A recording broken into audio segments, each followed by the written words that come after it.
Assalamualaikum warahmatullahi ta'ala wabarakatuhu. Peace and prosperity to everyone, especially to you, mom. In this video, I will be discussing about the lesson 7, which is the archetypal approach. Now, before we proceed to the learning content, let me read first the learning outcomes. At the end of the lesson, the students can A.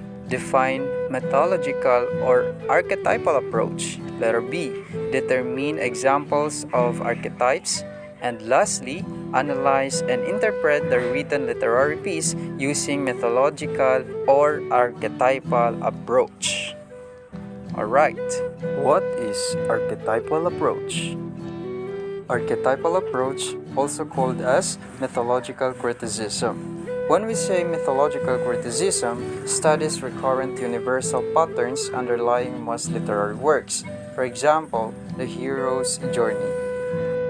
Furthermore, it combines insights from a variety of academic disciplines such as anthropology, psychology, history, and comparative religion, meaning it concerns itself with demonstrating how the individual imagination shares a common humanity by identifying common symbols, images, plots, etc.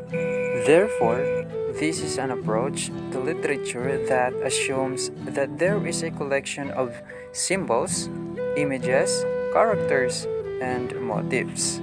So those are the archetypes that evokes basically the same response to people. This approach to literary study is based on Carl Jung's theory of the collection unconscious. According to Carl Jung, these patterns are embedded deep in the collective unconscious. When we say collective unconscious, this is a set of primal memories common to the human race existing below each person's conscious mind. So, accordingly, this is common to all of humanity. And accordingly, they believe that these archetypes are the source of literature's power. Now, let's proceed to some examples of archetypes. First one, we have water, meaning or it represents as creation, purification, redemption, fertility, and growth. Next, we have garden. It represents as paradise, innocence, and fertility. Next, we have the desert. It represents as spiritual emptiness, death, and hopelessness. Here we have different colors. So first one, we have red. Accordingly, it represents as blood, sacrifice, passion, and disorder. Next, we have green. It represents as growth, fertility, and life. And last one, we have the black, meaning or it represents as chaos, death, and evil. So those are some examples of archetypes.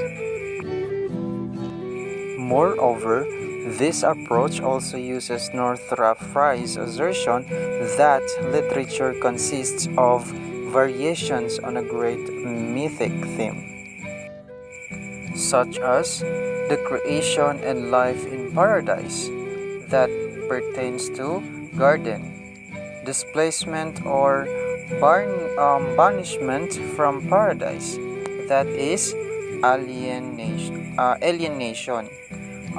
Next, we have a time of trial and tribulation, usually a wandering, so that is for journey.